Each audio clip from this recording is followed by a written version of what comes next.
Alright, now that we're in the Christmas season, this is usually that time of year where we're really begging for any new kind of Christmas movie to come out that doesn't completely suck or isn't completely forgettable. And it seems to rarely happen.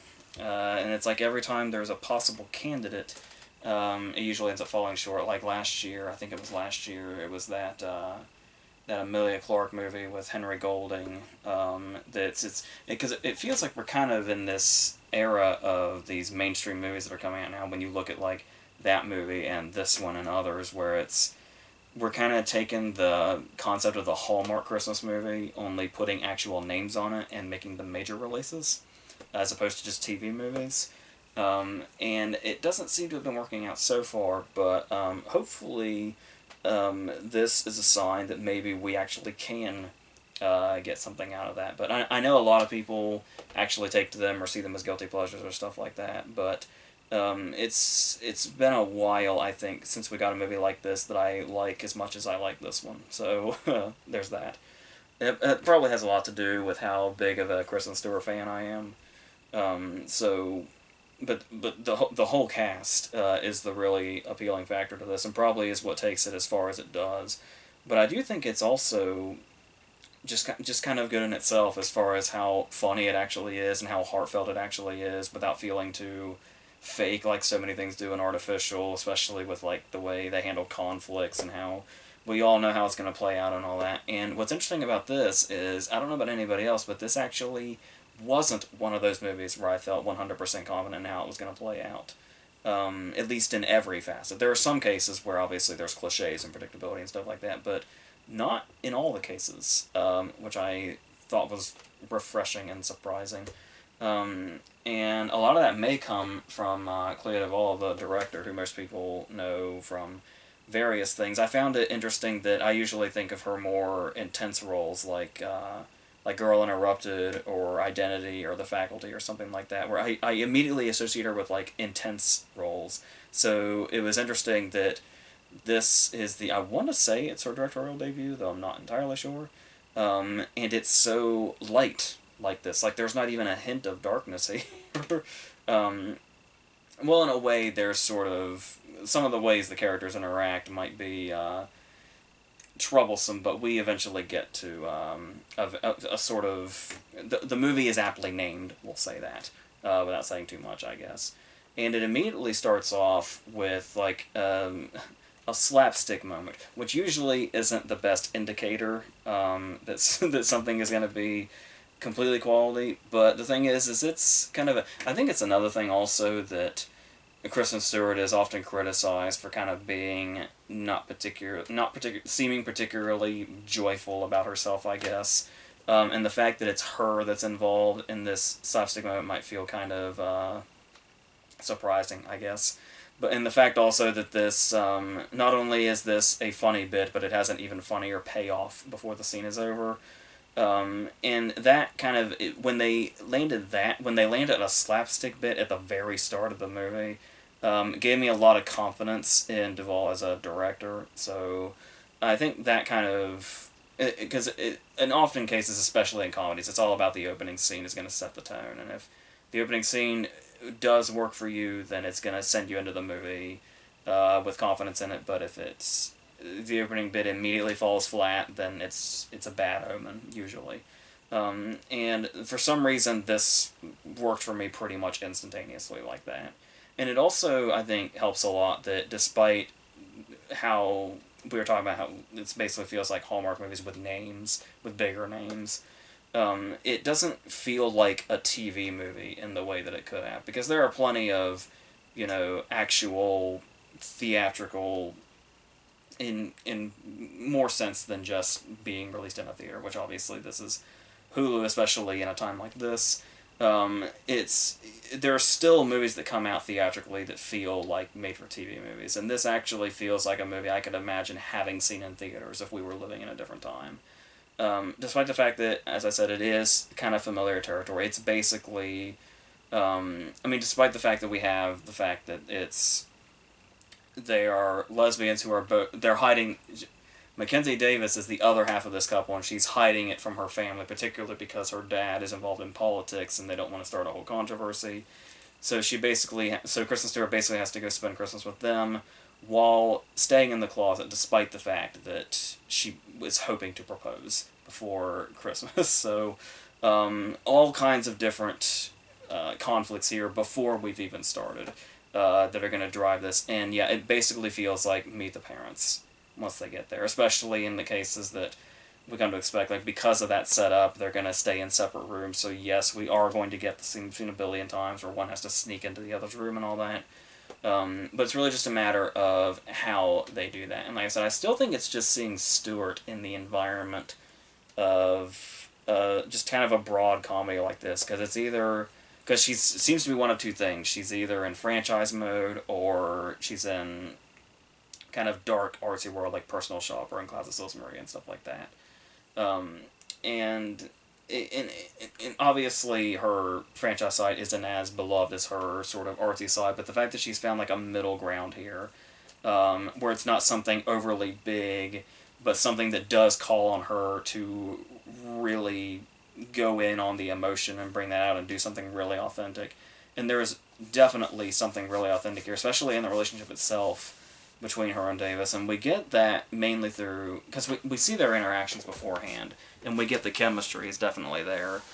But I feel like it really came through in those moments when, because obviously Stewart's also really well known for that kind of having that awkwardness about her, particularly when she's in like a really public environment or in a place that maybe she doesn't feel like she entirely belongs, which is the whole concept of this, where her character's in a place where she just feels really awkward and like, because obviously the secret is looming over her head, and she doesn't know how to interact with any of these people, and it's like despite the fact that she's the one that's in like this really strange place, it's like when we meet her mom, Mackenzie Davis's mom, who is Mary Steenburgen, and her sister, who's Alison Brie, and it's like they're the ones that are like awkward and weird and making this really like, because they're like weirdly straightforward, and Mary Steenburgen especially, her character just seems really off in this really uncomfortable way. Um, but obviously when you're in that scenario of you're in the other person's house that you've never been in before, and you're hiding a really big secret that could potentially crumble the dad's prospects, there's going to be a sort of alienated feel here, and it's that whole thing where you just have you surely anybody has felt that feeling, especially in somebody else's house, where you just really feel like you somehow don't belong here. And so when you're with the one person there that you do know, that person's basically like your safe place. So it's like when we get moments of Stewart in all these awkward situations, all these awkward interactions with the other family members, that we get that sense of Mackenzie Davis being her safe place when they're just by themselves again, and they like can embrace in private and all that. And it really gives you that sense of, oh, thank God we're away from the uncomfortableness for just a second. Like, you actually feel that through the screen when it's just the two of them together in a scene again after we've met her family. And yes, obviously there's a whole thing here in the casting of Victor Garber as the dad, who is actually gay. So I thought that was a really inspired idea to have him be like the main person they're hiding this from, because it could be his career that's on the line because of this or whatever. Um, but yeah, on top of that, like I said, despite the authenticity of that, we do have more cliches on top of the setup itself in some situations like the separate bedrooms thing. We do have moments where we're going to have awkward situations where they keep running into Mackenzie Davis's exes, one of which is a dude, one of which is Aubrey Plaza. And Aubrey Plaza becomes kind of a major character more throughout the movie that adds it's what seems like it's going to be a cliche conflict, but the movie's a little smarter than that. So the interactions between Aubrey Plaza and Stewart become really interesting to watch also, and kind of seeing how we're not quite sure where it's going to go with those two characters actually becomes really intriguing as it goes on. So it's like whenever they find something that's really cliche, and it seems like it's going to go a cliche direction, they find a way to do something else with it. Like there's also the moment when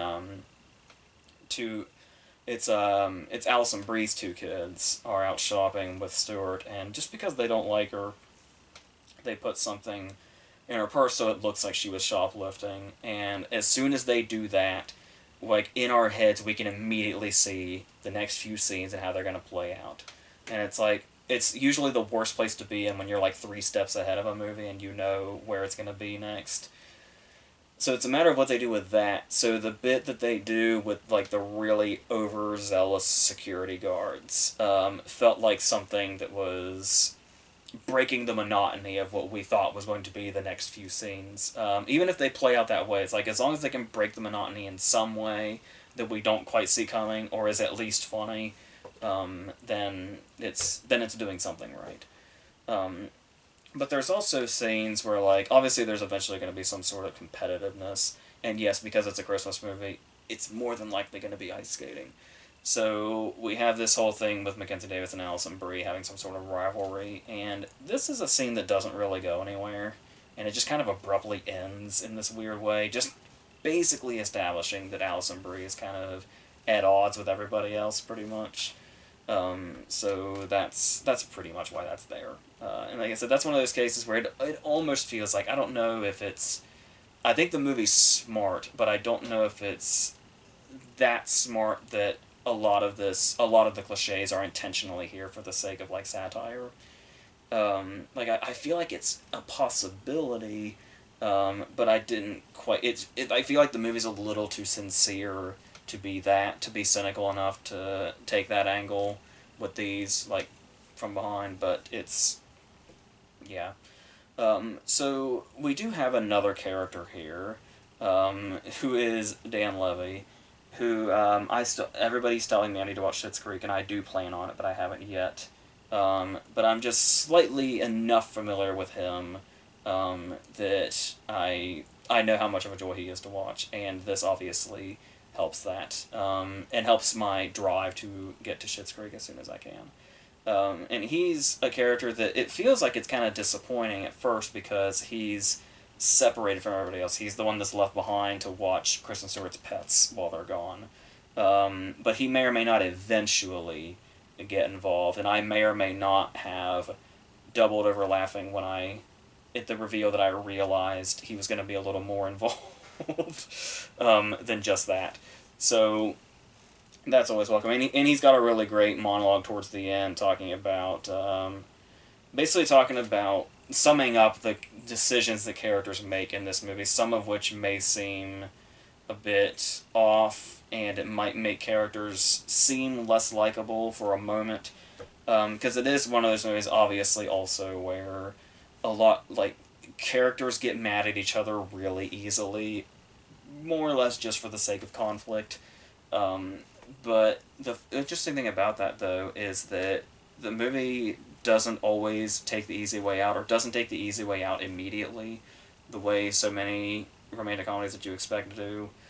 And it's one of those cases where I can see this being a criticism, I guess, but I actually ended up really liking it, where it's like the characters aren't immediately defined completely by the decisions they make. Like, when you watch movies like this, apart from the protagonist usually is the one that gets the leeway to fuck up and then be able to make up for it. But if you're a side character in a movie like this more often than not, or a lead character, if you make, like, one bad decision, usually that means you're going down the path of antagonist or not as good as you were thought to be, and that's it. Like, just one action just immediately defines your entire arc and your entire character.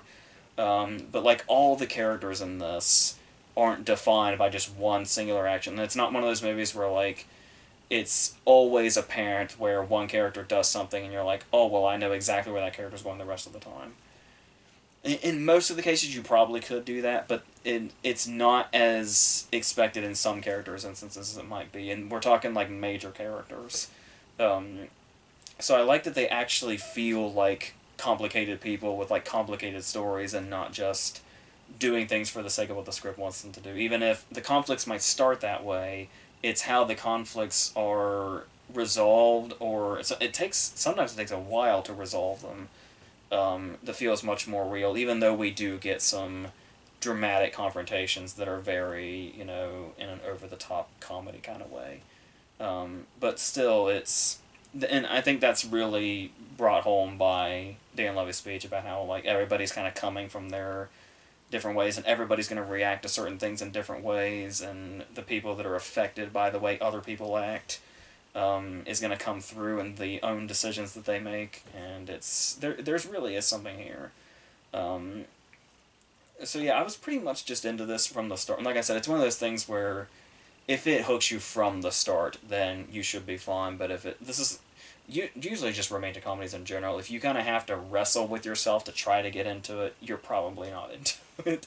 And this is often the case where movies like this, like if I remember correctly, quite a few people I know liked that Amelia Clark movie from last year, and it's just one of those cases where it's like when you see a movie that's like so cliche and so forgettable, and somebody takes to it, and you just keep thinking like, how could you like, what did you possibly see in that?